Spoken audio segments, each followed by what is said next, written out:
was told I was being deployed, the only thing that came to mind was the fact that it was going to be long hours and a lot of things to get done before I left. The deployment affected me and the girls not very much. We stuck to a good routine. You don't really get to see them until they actually come back, and then sometimes you throw them a party or you can go on vacation, but mostly you're missing them for the time that they're gone. My days in Iraq were very long and hot. Temperatures got up to about 150 degrees during the day, and they stayed at about 101 at night. The shade is about just over 100, between 100 and 110. You wear this uniform, plus you have an IBA, which is your bulletproof vest.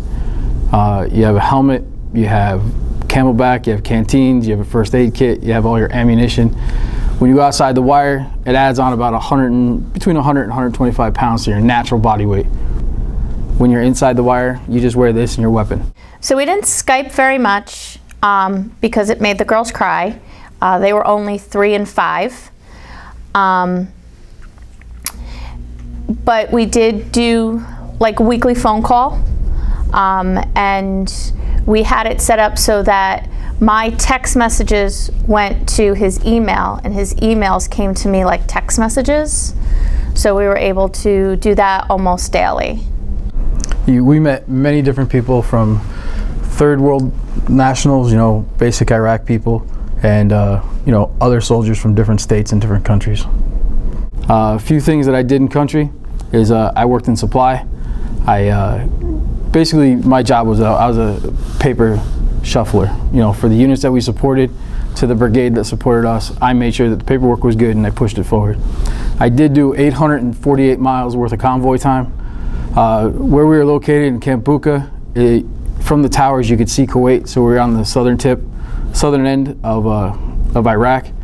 I did a Con Air mission, which is we transported prisoners from Camp Bucca to Baghdad, and what that involved was about a 70-mile convoy to the nearest airport, and then we took a military C-130 and flew up to Baghdad. In there we signed, my trip consisted I had to sign for some equipment. We brought that equipment back to be installed around the FOB so we could see where mortar attacks were coming from. It picked up the sound so we can triangulate where the mortar was launched from. That's one thing I did. I did 3 convoys from our post to Kuwait, and that's about a 150-mile one-way trip. We drove by, everybody's seen the oil fields that were on fire. It gets very hot over there. Let's see what else. A normal day is just like any day here. You either work from 8 in the morning to 4 in the afternoon, or you work from 4 in the afternoon to midnight, and then you have a midnight to 8 shift. So that's basically what we did. Again, being in supply, we just monitor a bunch of different equipment coming in and out. My advice would be to stick to a routine, stay busy, and don't focus on where he is or what he's doing. Just focus on what you're doing, and time will go by quickly. What it means to me to be in a military family is I get more fun time with my dad, and then at military fun days that I can go to my dad's job and just sit in the office and help him. It's pretty fun being a military kid.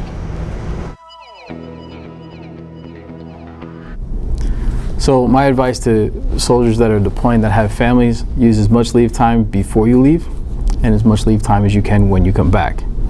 For soldiers that do not have families, when you are going, take time with your parents and other immediate family members and went to different countries. Enjoy and see as much as you possibly can. And for the ones that are married, enjoy and see as much as you can. Just don't share any of that with your family because they'll get upset because they can't go with you. So my girls were very excited when their dad came home. They were jumping on him and climbing on him and wouldn't let him go.